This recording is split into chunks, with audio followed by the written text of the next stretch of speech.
Hey, Megan Scully, and this is the Liverpool Show. And join me now, it is Director of Nursery with Marie Keating Foundation, Helen Forrestal. How are you keeping?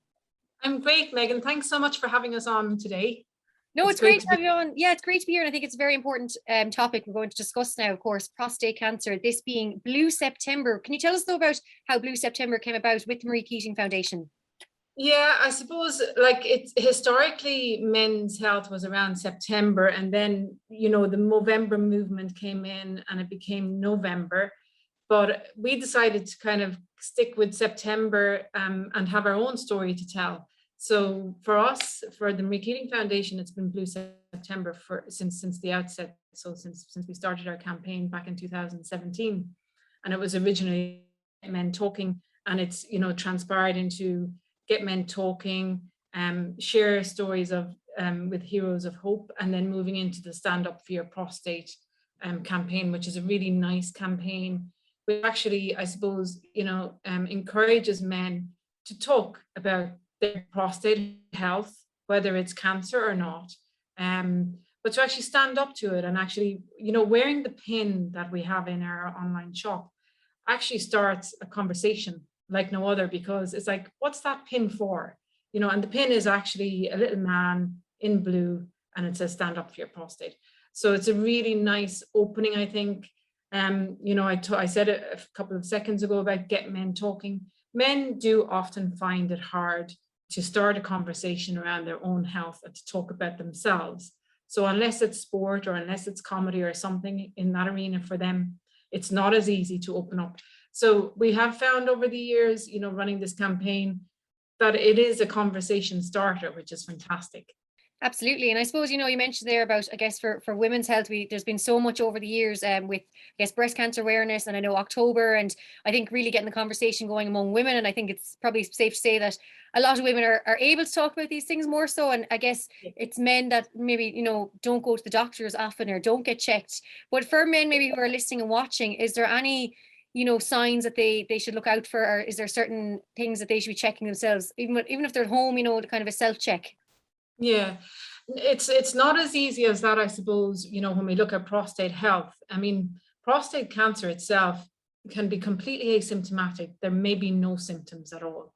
So what we would actually say to men is know your family history in the first place. Know if there's a risk within your family of prostate cancer. So that might mean, did you have a brother with prostate cancer, an uncle, a father, a grandfather?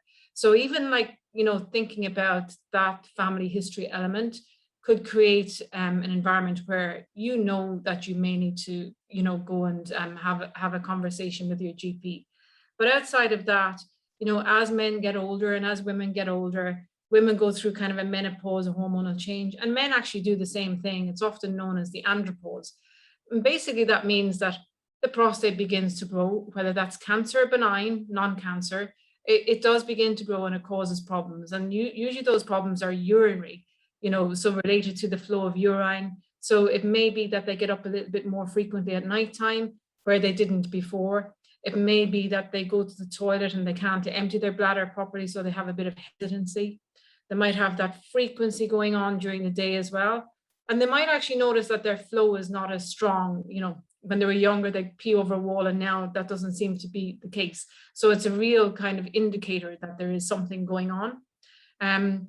What we would say, though, and we work closely with David Galvin, Mr. David Galvin, this year, a consultant urologist in Dublin, is, know those signs and symptoms anyway. And even if you haven't got them, when you reach a certain age, so we would recommend, or we would advise people to go to their GP at 40, mid 40s, if they have a family history, or on their 50th birthday, to have a conversation. We're not actually saying go and have the test. We're actually saying go and have a conversation with your GP and find out if this is something you should be concerned about in the first place, and whether the GP would agree to have a PSA test at that point in time. So really important. It is, PSA stands for prostatic specific antigen. Sometimes we say it's promoting stress and anxiety, because sometimes, as you know, once you've had a test, you're anxious for the results, and then you're anxious for the outcome of that. So what we would say is we try to make, cancer less frightening by enlightening. We know that early detection saves lives. And we also know that if you reach that certain age, or you have a family history, do start the conversation. If you go early, or if you have some of these signs or symptoms, talk to your GP. Your GP will guide you. You know, they have national guidance around prostate cancer. And I suppose there are other symptoms that can occur which might actually indicate later, you know, kind of prostate cancer, and that might be pain in the lower back or pain in the hips. We often, you know, a lot of people get pain in the hips as they get older, but it's just an indication to look out for. And sometimes erectile dysfunction can occur, you know, because the prostate is growing larger. And blood in the urine and blood in the semen. So all factors to look out for, you know, when you're talking about or looking at your prostate health. I know you're mentioning there about, you know, get conversation started, go to your GP, and you know, if you have any concerns or worries, do get tested. Is there, like, should men be going every, like, a certain, like, every year, every few years, or how often do they recommend that you do get tested once you start going? Again, the GP would be the person who would kind of indicate that. If the GP had any concerns at all, you know, he would do a PSA. Generally, what happens through the guidance is do a PSA.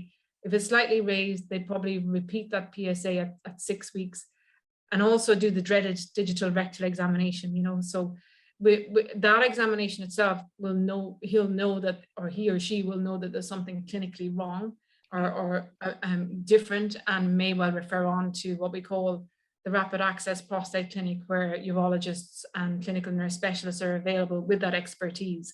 So the GP might, you know, if there's nothing wrong or the PSA remains within normal levels for that man's age, then they probably might repeat it on an annual basis. But that's kind of a conversation between the GP and, you know, the person themselves. So it might be annual for some. It usually is annual, actually, if you know, if you want to keep people coming back. Yeah, so it would probably be an annual PSA blood test.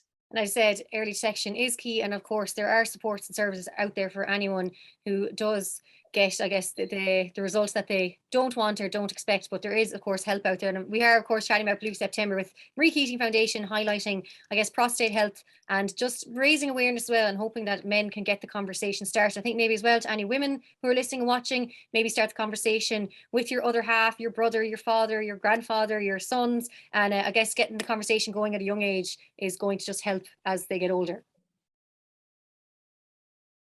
Helen Yeah. Forrest, it's an absolute pleasure chatting to you, the Limerick Post Show, and thank you so much for talking to us all about Blue September. And we will leave a link there for those who wish to get the pin, and it can hopefully help get the conversation started. Yeah, fantastic. Thanks, Megan, for that.